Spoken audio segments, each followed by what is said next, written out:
तो hello guys यार आप सबका बहुत बहुत स्वागत है हमारे इस यूट्यूब चैनल पर। तो भाई हमारी जो नीट JEE और एंड अदर कॉम्पिटिटिव एग्जाम की जो क्लास चल रही है ये क्लास नंबर 2 है। और इसमें हम भाई अभी देखो पिछली वीडियो में हमने हेलो एल्केन स्टार्ट किया था और हेलो एल्केन की कुछ क्वेश्चन किए थे। और ये जो एक पिछली क्लास थी एक ट्रायल क्लास थी जिसमें आपसे आपका फीडबैक मांगा गया था कि भाई आप फीडबैक देना कि भाई किस टाइप से आपको वीडियो चाहिए, कैसे आपको वीडियो चाहिए, ये सब है ना। लेकिन आज से जो है ना आपकी ये रेगुलर क्लास होगी और ये रेगुलर क्लास जैव अणु से स्टार्ट होगी। जैव अणु मीन्स बायोमोलिक्यूल से स्टार्ट होगी। बायोमोलिक्यूल आपने अभी अभी जो है ना नया नया आपने 12th में पढ़ा है, आपको याद होगा, कोई परेशानी नहीं है। यहाँ दिक्कत होगी मैं बिल्कुल आपको समझाऊंगा।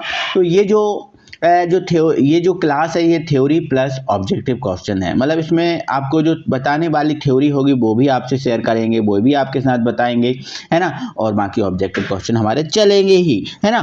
और भाई इसके अलावा आपको ये जो मैं जितना भी पढ़ा रहा हूँ आज, ये सारी जो आपको PDF है हमारे टेलीग्राम चैनल पर जो आपका गणेश आयवर्ड के नाम से इस पर डाल दी जाएगी वीडियो के तुरंत खत्म होने के बाद। तो आप वहाँ से ज्वाइन कर लेना, देख लेना, ताकि आपको सारी चीज़ें पता चल जाए। भाई स्टार्ट करते हैं वीडियो को। तो हमारा भाई पहला हमारा क्वेश्चन है कि भाई जियोरॉप्थेलिमिया किस विटामिन की कमी से होता है। देखो मैंने आपको बहुत अच्छे से बताया था कि विटामिन की कमी से जितने रोग होते हैं, विटामिन के जितने रासायनिक नाम, जितने भी विटामिन होते हैं उनके रासायनिक नाम, उनकी कमी से होने वाले रोग और उनके स्रोत, और साथ साथ भाई आपको जो विटामिन है कौन सा जल में मिले हैं, कौन सा वसा में मिले हैं, ये सब आपको बहुत अच्छे से कंप्लीट कर लेना, क्योंकि आपका कहीं ना कहीं यहाँ से पूछा जाता है क्वेश्चन, है ना। तो जियोरॉप्थेलिमिया क्या है, तो पहले तो आपको जियोरॉप्थेलिमिया पता होना चाहिए कि है क्या। तो भाई ये इंग्लिश नाम है, जो अंधापन होता है इसका इंग्लिश नाम है। तो जो अंधापन होता है रतौंधी टाइप का रोग है ये जियोरॉप्थेलिमिया। तो रतौंधी टाइप के रोग तो विटामिन ए की कमी के कारण होता है, तो इसमें तो डायरेक्ट आंसर हो जाएगा विटामिन ए। विटामिन सी से तो मसूड़ों का रोग, स्कर्वी रोग होता है ना। और विटामिन ई से जो है ना बांझपन रोग होता है या जनन क्षमता में कमी, ये सब आप जानते हो, ठीक है। तो इसका आंसर क्या हो जाएगा विटामिन ए, ठीक है। अब अगला क्वेश्चन है बेटा माल्टोज की संरचना क्या है। अब भाई माल्टोज की संरचना आप जल्दी नहीं बता पाओगे जब तक उसके बारे में कुछ पता नहीं होगा। तो आओ पहले हम जान लेते हैं माल्टोज के बारे में, इसके बाद हम देखेंगे। तो भाई हम माल्टोज के बारे में जानेंगे, लेकिन माल्टोज के बारे में जानने से पहले आप ग्लूकोज और फ्रक्टोज के बारे में थोड़ा सा जानो। देखो भाई देखो ग्लूकोज की अगर बात करें, देखो आपको पता है ग्लूकोज है वो आपको पता है क्या है। ग्लूकोज है आपका मोनोसैकेराइड। आपको पता है कि ग्लूकोज क्या है, मोनोसैकेराइड। बिल्कुल, ग्लूकोज हुआ, फ्रक्टोज हुआ, और ग्लूकोज, फ्रक्टोज, है ना, और गैलेक्टोज, ये मोनोसैकेराइड है, ठीक है, ये आपको पता है। तो ग्लूकोज भी क्या है, मोनोसैकेराइड। तो ये तो आपको पता है ग्लूकोज होता है, बट ये नहीं पता कि ग्लूकोज भाई अल्फा ग्लूकोज भी होता है, बीटा डू ग्लूकोज, बीटा भी ग्लूकोज होता है। तो सुनो, ध्यान सुनना मेरे प्यारे भाई, जो ग्लूकोज है इसकी ग्लूकोज की अल्फा और बीटा ग्लूकोज की जो संरचना होती है वो स्पाइरेन के फॉर्म में होती है। ये जो आपका जो सूत्र दिख रहा है ना बेंजीन जैसा, ये पाइरेन का फॉर्म है। ध्यान रखना, ग्लूकोज की संरचना किसके फॉर्म में होती है, पाइरेन। ये जो संरचना दिख रही है पाइरेन की संरचना, क्लियर हुआ, ठीक है। मतलब बेंजीन जैसी संरचना, ऐसे समझ लेना, ठीक है। तो ग्लूकोज कितने टाइप के होते हैं, तो एक अल्फा ग्लूकोज होता है और एक बीटा ग्लूकोज होता है। तो अल्फा ग्लूकोज और बीटा ग्लूकोज में क्या अंतर है, क्या फर्क है, तो सुनो। बाकी संरचना पूरी देख लो आप, बिल्कुल ये संरचना पूरी, दोनों संरचनाएं सेम है। अंतर सिर्फ इतना है कि भाई अल्फा अगर ग्लूकोज होगा तो इसमें H होगा ऊपर और OH होगा नीचे, लेकिन यही बीटा ग्लूकोज होगा तो OH होगा ऊपर और H होगा नीचे। इतना सा मात्र अंतर है और इसमें कोई अंतर नहीं। क्या बोला मैं, अगर भाई अल्फा ग्लूकोज है तो H होगा ऊपर, OH होगा नीचे, और बीटा ग्लूकोज है तो OH होगा ऊपर और H होगा नीचे। इतना सा अंतर है, ध्यान रखोगे। ग्लूकोज की संरचना स्पाइरेन मतलब एक बेंजीन के फॉर्म में लगभग होगी। ये glucose alpha glucose, beta glucose, clear है, ठीक है। आगे सुनो, आगे आपको यह ध्यान रखना है। अब ये फ्रक्टोज की संरचना मैं आपको दिखा रहा हूँ, थोड़ा सा मैं छोटा कर लूँ ताकि मैं पूरा आपको दिखा सकूँ। देखो ये फ्रक्टोज की संरचना है। अब भाई फ्रक्टोज भी अल्फा फ्रक्टोज होता है और बीटा फ्रक्टोज होता है। तो फ्रक्टोज की संरचना ये दिख रही है ना, फ्यूरेन, ये पंचभुजाकार आकृति दिख रही है ना, ये फ्यूरेन। तो इस फॉर्म में होगी अल्फा फ्रक्टोज और बीटा फ्रक्टोज की संरचना, ठीक है। तो ये फ्यूरेन के फॉर्म में होती है। तो अब अल्फा फ्रक्टोज और बीटा फ्रक्टोज में अंतर क्या है, तो अल्फा फ्रक्टोज और बीटा फ्रक्टोज में अंतर सिर्फ इतना है कि भाई अल्फा अगर फ्रक्टोज है तो CH2OH होगा ऊपर और OH होगा नीचे, और बीटा फ्रक्टोज है तो OH होगा ऊपर और CH2OH होगा नीचे। इतना सा अंतर है, बाकी सारा सब कुछ सेम रहेगा, कोई दिक्कत नहीं, कोई परेशानी नहीं है। ठीक है, इतना समझ गया भाई, कोई दिक्कत नहीं। चलो आगे बढ़ेंगे, है ना। तो ये अल्फा ग्लूकोज और बीटा फ्रक्टोज समझ गए, अल्फा ग्लूकोज बीटा ग्लूकोज, है ना, अल्फा फ्रक्टोज बीटा फ्रक्टोज, ये समझ गए। ठीक है, अब आगे समझो। आगे आपको ये समझना है कि भाई ग्लूकोज क्या है, ग्लूकोज की संरचना क्या है, ये समझना है। देखो ध्यान सुनो, देखो अगर ग्लूकोज सुक्रोज, तो आपको पता है सुक्रोज है डाइसैकेराइड है, सुक्रोज क्या है, डाइसैकेराइड है, और आपको पता है सुक्रोज डाइसैकेराइड है, और डाइसैकेराइड का अगर जल अपघटन होगा तो मोनोसैकेराइड के अणु मिलेंगे। ठीक है, तो सुक्रोज का अगर जल अपघटन करते हैं तो हमें पता है ग्लूकोज और एक फ्रक्टोज मिलता है, पता है ना। सुक्रोज का जल अपघटन करने पर एक ग्लूकोज और एक फ्रक्टोज मिलता है, ये आप बहुत अच्छे से जानते हो, क्लियर है। ठीक है, तो भाई अब ग्लूकोज और फ्रक्टोज मिलता है तो आपको पता है कौन, देखो अब ये तो पता है ग्लूकोज और फ्रक्टोज मिलता है, लेकिन कौन सा ग्लूकोज कौन सा फ्रक्टोज ये मिलता है, ये पता है क्या आपको, नहीं, तो वो जान लो आप, ध्यान से सुनो। देखो जब शक्कर का सुक्रोज का जल अपघटन करेंगे तो अल्फा ग्लूकोज मिलेगा और बीटा आपको फ्रक्टोज मिलेगा। ठीक है, ध्यान सुनना। अब देखो ये आकृति आप देख के समझ गए कि भाई ये ग्लूकोज की है, और ये आप पंचभुजाकार देख रहे हैं ये फ्यूरन टाइप की, तो ये देख के समझ गए कि ये फ्रक्टोज की है, तो ये फ्रक्टोज की, लेकिन अल्फा ग्लूकोज और बीटा फ्रक्टोज मिलेगा, तो आप देख सकते हो ये अल्फा ग्लूकोज ही है, ऊपर H है और अल्फा ग्लूकोज है। ठीक है, अब ये देख लो आप बीटा फ्रक्टोज है, क्योंकि CH2OH नीचे है, मतलब ये बीटा फ्रक्टोज ही है, कोई परेशानी कोई दिक्कत नहीं है। ठीक है, और आपस में ध्यान रखना, मोनोसैकेराइड के दो अणु आपस में जिस बंध के द्वारा जुड़े होते हैं उसको कौन सा बंध बोलते हैं बेटा, ग्लाइकोसाइडिक बंध। तो ध्यान ये भी याद रखना कि ग्लूकोज के अणु जुड़े हों या फ्रक्टोज के अणु जुड़े हों या एक ग्लूकोज एक फ्रक्टोज हो, आपस में ग्लाइकोसाइडिक बंध द्वारा जुड़े होंगे, तो इन दोनों के मध्य जो बंध है वो कौन सा बंध है, ग्लाइकोसाइडिक बंध है। क्लियर है, ठीक है, आगे बढ़ेंगे, अगले क्वेश्चन पे हमारी बात होगी, और अगले क्वेश्चन नहीं, अगले फैक्ट पे। अब बात करेंगे माल्टोज। तो देखो माल्टोज आपको पता है, माल्टोज का अगर जल अपघटन करते हैं तो ग्लूकोज के दो अणु देता है, तो ये भी ग्लूकोज और ये भी ग्लूकोज, है ना। तो ये आपकी माल्टोज की संरचना रहेगी, अल्फा डी ग्लूकोज और अल्फा डी ग्लूकोज। ठीक है, तो ग्लूकोज और ग्लूकोज के दो अणु देता है, तो आपको ये याद रखना है बहुत अच्छे से, मैंने आपको सुक्रोज और माल्टोज की संरचना बताई है। ठीक है, चलो अब अगले आपको जो क्वेश्चन है उस पर बात करेंगे, हमारे क्वेश्चन जो है उस पर बात कर लेंगे। ठीक है, तो भाई हमारा क्वेश्चन क्या था, थोड़ा सा हम छोटा करके दिखाएंगे ताकि आपको पूरा दिखा सकें, क्योंकि एक इसके ऑप्शन जो है ना वो ज़्यादा लेंथी है। देखो ये आपके इसके ऑप्शन है। ठीक है, तो देखो माल्टोज की संरचना, देखो आपको पता है माल्टोज में अल्फा डी ग्लूकोज और अल्फा डी ग्लूकोज ही होता है ना, बिल्कुल सेम संरचना होती है। तो भाई माल्टोज की संरचना इनमें से कौन सी होगी, भाई आप देख सकते हो, इनमें से आप देख लो कौन सा हमने देखा था, अल्फा डी ग्लूकोज, तो भाई यही था, तो ये इसकी संरचना है ना, आप पहचान सकते हो, आप देख सकते हो ध्यान से, है ना।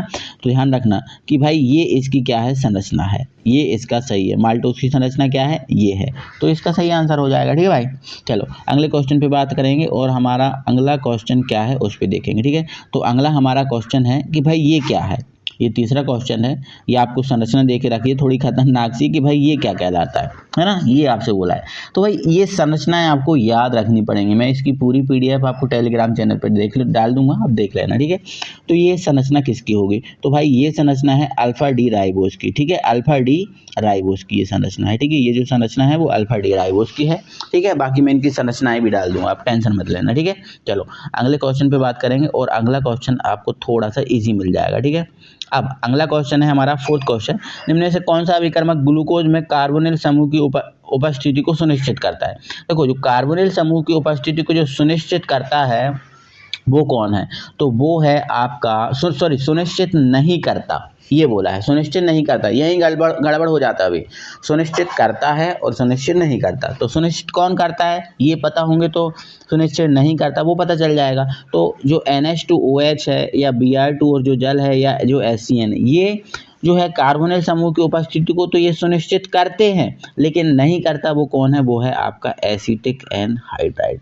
तो ये आपको देखो बायोमोलिक्यूल जो जैव अणु है ये याद रखने वाला चैप्टर है, एक ऐसा चैप्टर है जिसमें हमें चीज़ों को याद रखना पड़ती है ना, तो इनको याद रखना पड़ेंगे बेटा, है ना। आपको आगे बढ़ेंगे, अगले क्वेश्चन पे बात करेंगे। ठीक है, फोर्थ है, फिफ्थ है हमारा है ना। तो भाई अगला है हमारा क्वेश्चन, निम्न में से किस प्राकृतिक एमिनो अम्ल को आवश्यक एमिनो अम्ल के रूप में वर्गीकृत किया है। भाई आवश्यक एमिनो अम्ल के रूप में वर्गीकृत किया है, ये बताना है, ठीक है। तो पहले आपको देखो, आपको पता तो ये तो पता ही है कि एमिनो अम्ल आवश्यक भी होते हैं और अनावश्यक भी होते हैं। आवश्यक कौन होते हैं, जिनको हमारा शरीर नहीं बनाता, और आवश्यक कौन होते हैं, जिनको हमारा मानव शरीर नहीं बनाता, और अनावश्यक कौन होते हैं, जिनको हमारा मानव शरीर बनाता है, ये पता है। तो एमिनो अम्ल को आपको पता होना चाहिए कि भाई एमिनो अम्ल हैं कौन कौन से, और आवश्यक कौन से हैं, अनावश्यक कौन से हैं। तो चलो मैं बता दे रहा हूँ। देखो भाई, ये आपको दिख रहे होंगे, ये एमिनो अम्ल है।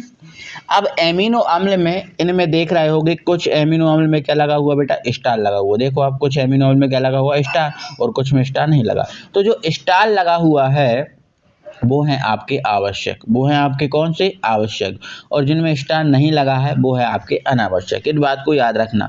तो और यहाँ पर ये जो एमिनो अम्ल की यहाँ पर जो दी है, ये आपको संरचना दी है, और यहाँ पर इनके शॉर्ट फॉर्म दिए हैं कि भाई इनको ऐसे भी, अगर ऐसा लिखा है जैसे गिलाई लिखा है, मतलब उसका ग्लाइसिन ही है, ठीक है। तो ऐसे करके आप ध्यान रखना, है ना इन बात को। आगे बढ़ेंगे अगले क्वेश्चन पे।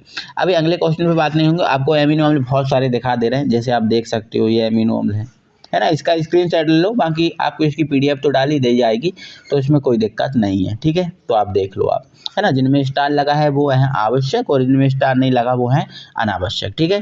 तो आपने ले लिया होगा, आई होप, इसका स्क्रीनशॉट। कोई दिक्कत नहीं है, कोई परेशानी नहीं। आगे बढ़ेंगे, ठीक है। तो हम क्वेश्चन पे अब बात करेंगे। भाई हमारा क्वेश्चन क्या है, तो हमसे ये पूछा गया था कि भाई आवश्यक कौन सा है, आवश्यक कौन सा है, ये हमसे पूछा गया था। तो ध्यान से सुनो भाई, आवश्यक एमिनो अम्ल ये जो हिस्टिडीन है ये आवश्यक है, और तीनों क्या है, अनावश्यक। तो ये पता होना चाहिए। अब इनमें कोई समझने वाले टॉपिक नहीं है, ये हमें याद ही रखने हैं, इनको याद ही रखना पड़ेंगे, ठीक है। चलो आगे बढ़ेंगे। अगला हमारा 6वां क्वेश्चन है। तो भाई हमारा 6वां क्वेश्चन क्या है, हमारा 6वां क्वेश्चन है भाई, गलत मिलान जो है ना, बताओ कि भाई गलत मिलान इनमें से कौन सा है, ये बताना है। तो आपको पता है क्रिएटिन, क्रिएटिन क्या है, एक प्रोटीन है, और क्रिएटिन कौन सा प्रोटीन है, क्या रेशेदार प्रोटीन है, बिल्कुल रेशेदार प्रोटीन है। इंसुलिन क्या है, गोलाकार प्रोटीन है, तो गोलीय आकृति होगी, है ना। अब एल्ब्यूमिन, ये एल्ब्यूमिन लिखा है, एल्ब्यूमिन है, ये पूरा एल्ब्यूमिन है, ठीक है। तो एल्ब्यूमिन आपका जल में घुलनशील है ना, लेकिन देखो यहाँ लिखा है जल में आबिले, ऐसा थोड़ी है, एल्ब्यूमिन जल में घुलनशील है, घुलता है। तो यहाँ पर ये आपका गलत मिलान हो जाएगा। बाकी मायोसिन, हाइड्रोजन और डाइसल्फाइड बंद होता है, ये सत्य है।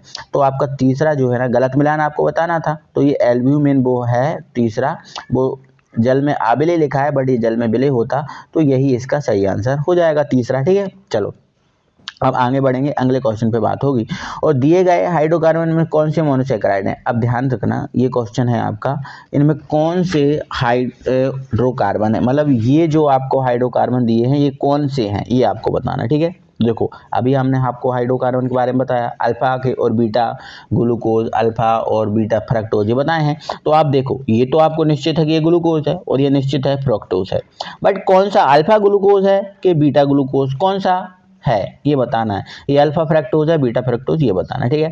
तो भाई आपको ध्यान रखना है, ये अल्फा ग्लूकोज है, ये जो दिख रहा है ना ये अल्फा ग्लूकोज, और ये क्या है, बीटा फ्रक्टोज। तो ये इसका जो है ना सही आंसर है, मैंने अभी बताए थे। और एक बार अच्छे से पीडीएफ को पढ़ना ध्यान से, और फिर ये चीज़ों को देखना पड़ोगे, आप समझ में आ जाएंगे, ठीक है। क्योंकि याद रखने वाली चीज़ है, याद रखना ही पड़ेंगे आपको, ठीक है। चलो फिर अगला क्वेश्चन बहुत इजी है हमारे लिए। डीएनए में निम्न में से कौन सा क्षारक नहीं पाया जाता। तो आपको पता है डीएनए में कौन कौन से होते हैं, एक एडेनिन, ग्वानिन, साइटोसिन और थाइमिन डीएनए में, और आरएनए में एडेनिन, ग्वानिन, साइटोसिन और यूरेसिल होते हैं। तो भाई डीएनए में कौन सा क्षारक नहीं पाया जाता, यूरेसिल नहीं पाया जाता, तो ये सही आंसर इसका, ठीक है।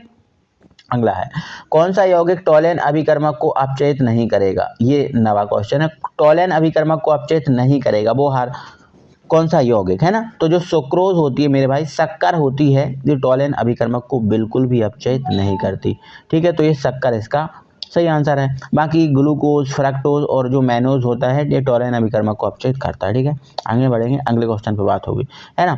अब अगला है हमारा भाई कि भाई निम्न में से कौन जल में विलयशील विटामिन है, जल में विलय होता है वो, है ना।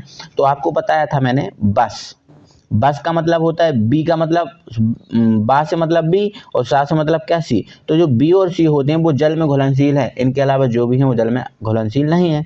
तो विटामिन जल में कौन सा घुलनशील है ना, तो विटामिन सी है इसका सही आंसर, ठीक है। चलो अगले क्वेश्चन पे बात करेंगे। अगला हमारा क्वेश्चन है अल्फा डी ग्लूकोज में उपस्थित असममित कार्बन परमाणु की संख्या कितनी है। तो भाई ध्यान से सुनो, अल्फा डी ग्लूकोज में असममित कार्बनों की संख्या कितनी है 5, और अगर बीटा डी ग्लूकोज की बोलता तो उसमें 6। तो अल्फा डी में 5 और बीटा डी में 6। ठीक है, हो गया। चलो आगे बढ़ेंगे, याद रखना इनको, है ना। अब भाई अगला क्वेश्चन है निम्न से कौन सा कथन गलत है। देखो कौन सा कथन गलत है, इनको बहुत अच्छे से पढ़ना, बहुत अच्छे ध्यान से पढ़ना, क्योंकि ये कहीं ना कहीं आपको क्वेश्चन को सॉल्व कराने में बहुत ज़्यादा मदद करेंगे। यहाँ पर हमें एक एक जो 4 ऑप्शन होते हैं, 4 ऑप्शन को भी ध्यान से पढ़ना होती है ना। ये बहुत अच्छी से ध्यान रखना इस बात को, ठीक है। अब देखो बोला है सेलुलोज केवल बीटा डी ग्लूकोज इकाइयों से बना है। देखो हमें ये तो पता था कि सेलुलोज ग्लूकोज इकाइयों से बना है, लेकिन कौन सी ग्लूकोज इकाइयों से बना है वो याद रख लो। तो कौन सी ग्लूकोज इकाइयों से बना है भाई, बीटा डी ग्लूकोज, ध्यान रखना है ना। कार्बोहाइड्रेट जंतुओं के शरीर में ग्लाइकोजन के रूप में संचित होता है। देखो हमें गलत बताना है, तो भाई कार्बोहाइड्रेट जंतु में ग्लाइकोजन के रूप में संचित होता है, ये सत्य है और ये भी सत्य है ना। लेकिन एमाइलोपेक्टिन एक बीटा डी ग्लूकोज इकाइयों का बहुलक है। भाई देखो हमने देख लिया कि भाई सेलुलोज बीटा डी ग्लूकोज का इकाइयों का जो है ना बहुलक है, तो भाई एमाइलोपेक्टिन कैसे हो सकता है। फिर आप ध्यान से पढ़ोगे तो आंसर आप बिल्कुल पकड़ लोगे। सेलुलोज बीटा डी ग्लूकोज इकाइयों से बना है और एमाइलोपेक्टिन ये तो हमें पता भी है, और क्या एमाइलोपेक्टिन हो सकता है फिर, नहीं। तो आंसर तो हमारा यही आ गया पकड़ में, है ना, कि गलत कौन सा है, ये गलत है। बाकी ये भी सत्य है, ये भी सत्य है और ये भी सत्य है, ये गलत है। ठीक है, तो गलत बताना, तो ये गलत हो गया। ठीक है, चलो आगे है। अगला क्वेश्चन है डीएनए और आरएनए के संदर्भ में सही कथन। डीएनए और आरएनए के संदर्भ में सही कथन, ध्यान रखना है। देखो डीएनए में शर्करा घटक राइबोज होती है, नहीं, हमने आपको बताया था डीएनए में डीऑक्सी राइबोज होती है ना। तो ये तो आपका वैसे भी गलत हो गया। और यहाँ देखो आरएनए में डीऑक्सी राइबोज है, गलत हो गया। अब है डीएनए में डीऑक्सी राइबोज है और आरएनए में राइबोज है, तो ये देख लेती हैं। ठीक है, अभी देख लेती हैं। डीएनए में शर्करा घटक डीऑक्सी राइबोज है और आरएनए में आर्बिनेज। भाई आरएनए में राइबोज होती है, आर्बिनेज कहाँ से आ गई, तो ये भी गलत हो गया। यहाँ भी देखो आरएनए में आर्बिनेज, ये भी गलत हो गया। तो भाई ये ऐसे आप पहचान सकते हो, बहुत अच्छे से ध्यान से पढ़ के पहचान सकते हो। ठीक है, चलो तो ये हो गया अपना। ठीक है, फिर हम हमारे अगले क्वेश्चन पे बात करेंगे। ठीक है, अगला हमारा क्वेश्चन है प्यारे साथियों, भाई अगला है हमारा 14वां क्वेश्चन है। ठीक है, निम्न में से कौन सा एक चक्रीय एमिनो अम्ल है। देखो एमिनो अम्ल आपको देखो संरचनाओं भी याद रखना पड़ेंगी कि जो संरचना है वो क्या है। तो जैसे मैंने आपको अभी संरचनाएं बताई थी, है ना। अब संरचनाएं में हम देख लेते हैं चक्रीय वाला कौन सा, मतलब जो चक्रीय संरचना बनाएगा वो चक्रीय। देखो आप देखो यहाँ पर देखो ग्लाइसिन, एलेनिन, वेलिन, ल्यूसीसिन, इनमें कोई चक्रीय संरचना आपको दिख रही है, अभी नहीं दिख रही। लेकिन यहाँ अगर देखेंगे तो देखो एक प्रोलीन हमें दिख रहा है, ये क्या दिख रहा है हमें, प्रोलीन। इसकी संरचना देखो चक्रीय है, यहाँ पर NH है, यहाँ H है, यहाँ COOH है, यहाँ CH, चक्रीय है ना। तो ये इसकी प्रोलीन की जो संरचना बेटा वो चक्रीय है। तो यहाँ पर जो सही आंसर हो जाएगा, मैं इसकी PDF डालूंगा, बहुत अच्छे से देख लेना, है ना। तो यहाँ पर मैं इसका आंसर बताऊं कि भाई कौन सा चक्रीय एमिनो अम्ल है, तो प्रोलीन जो है वो चक्रीय एमिनो की संरचना चक्रीय है ना। निम्न में से कौन सा क्षारक नहीं, डीएनए में कौन सा क्षारक नहीं पाया जाता, ये तो हम पहले भी देख चुके हैं, यूरोसिल है। ठीक है, चलो फिर अगला क्वेश्चन है हमारा, है ना। अगला है भाई, अगला है क्रम नंबर 1 से फिर से स्टार्ट हो गया। अल्फा डी ग्लूकोज और बीटा डी ग्लूकोज क्या है। तो भाई अल्फा डी ग्लूकोज और बीटा डी ग्लूकोज क्या है, तो हमें पता है भाई ग्लूकोज हो या फ्रैक्टोज हो, ये क्या है, मोनोमर है। कौन है बेटा, मोनोमर। कौन है बेटा, मोनोमर। लेकिन ये ग्लूकोज के भी अंदर है। देखो ग्लूकोज और फ्रैक्टोज मोनोमर है, लेकिन ये ग्लूकोज के भी अंदर है, ये alpha D glucose, beta glucose. तो जो मोनोमर के अंदर होते हैं उन्हें हम बोलते हैं एनोमर। क्या बोलते हैं, देखो सबसे बड़े क्या होते हैं, पॉलीमर, बहुलक, बहुलक होते हैं। फिर उससे छोटे क्या होते हैं, मोनोमर, और उससे छोटे क्या होते हैं, एनोमर। ठीक है, तो ये एनोमर हैं। क्या है, ये एनोमर है। ठीक है, इनको याद रखना है ना। सबसे बड़े क्या होते हैं, पॉलीमर मतलब बहुलक, और पॉलीमर से छोटे मोनोमर, मोनोमर से छोटे एनोमर, ये याद रखना है ना। निम्न से कौन सा प्रकाशिक सक्रिय नहीं है। अब प्रकाशिक सक्रिय नहीं है, कौन सा नहीं है, तो देखो ये भी आपको पता होना चाहिए। तो जो ग्लाइसिन है वो प्रकाशिक सक्रिय नहीं है, बाकी बेलिन, एलानिन और फेनिला एनालिन ये प्रकाशिक सक्रिय है। ठीक, तो इसका सही आंसर क्या हो जाएगा, ग्लाइसिन। ठीक है, चलो अब देखो अगला है हमारा क्वेश्चन, अभिक्रमक जो ग्लूकोज को ओसा जोन में रूपांतरित करता है। जो भाई ये ध्यान रखना है, जो ग्लूकोज को ओसाजोन में रूपांतरित करता है वो क्या है? तो जो ग्लूकोज को ओसाजोन में रूपांतरित करता है वो फेनिलहाइड्रेजीन है। क्या है? फेनिलहाइड्रेजीन, तो याद रखना है, ठीक है। चलो अगला है, फोर्थ है, pH 4 पर ग्लाइसिन किस रूप में पाया जाता है? अगर मतलब कह रहे हैं कि जो ग्लाइसिन है, अगर ग्लाइसिन का pH मान 4 है तो वो कौन से फॉर्म में होगा? तो याद रखना पड़ेगा ये वाला फॉर्म होगा, ठीक है। चलो आगे बढ़ेंगे, है ना। 4 पेप्टाइड बंध बनाने के लिए आवश्यक एमिनो अम्ल की संख्या कितनी है? देखो अगर 4 पेप्टाइड बंध बनाना है तो आवश्यक एमिनो अम्ल की संख्या कितनी होगी? 5, एक ज़्यादा होगी। 5 बनाना है तो 6, 6 बनाना है तो 7, एक ज़्यादा होगी। इनको याद रखना, ठीक है। चलो अगला है, ग्लूकोज की बलय संरचना किसके मध्य, एक सेकंड, ग्लूकोज की बलय संरचना किसके मध्य, है ना, हेमी एसीटेल निर्माण के कारण होती है। हेमी एसीटेल निर्माण के कारण होती है, किसके मध्य है, ठीक है। तो वो आपको सही आंसर इसका बताना है, ठीक है। तो इसका सही आंसर है भाई समान अणुओं के C5C1 के मध्य, समान अणुओं के C5C1 के मध्य, ये इसका सही आंसर है, ठीक। तो हेमी एसीटेल निर्माण किसके कारण होती है? C5C1 के मध्य होती है, ठीक है। चलो अगला क्वेश्चन है, एल्ब्यूमिन किसका एक प्रकार है? भाई ये बता सकते हो ना, एल्ब्यूमिन किसका एक प्रकार है ना।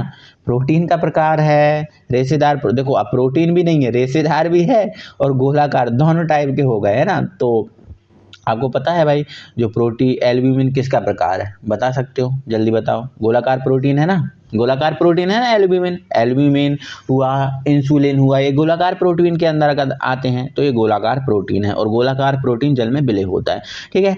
तो भाई आज हमने 22 मतलब 22 क्वेश्चन कंप्लीट किए हैं, और तो भाई 22 क्वेश्चन आपको कंप्लीट किए हैं। आपका फीडबैक का हम इंतजार करेंगे, फीडबैक हमें आप जरूर देना, और जैसा आपका फीडबैक रहेगा उस हिसाब से हम आगे भी काम करेंगे। जरूरत पड़ी तो हम दिन में आपको 2 वीडियो भी प्रोवाइड कराएंगे, एक सुबह और एक आपको शाम को, ठीक है। तो भाई ज़्यादा से ज़्यादा वीडियो को शेयर करना है, आपको ज़्यादा से ज़्यादा शेयर करना है अपने फ्रेंड सर्कल में, ठीक है। और भाई जिनने सब्सक्राइब नहीं किया अभी तक तो चैनल को सब्सक्राइब कर लो, और वीडियो अच्छा लगा है तो यार वीडियो को लाइक भी कर दो। मिलते हैं फिर अगले वीडियो में, तब तक के लिए थैंक यू वेरी मच।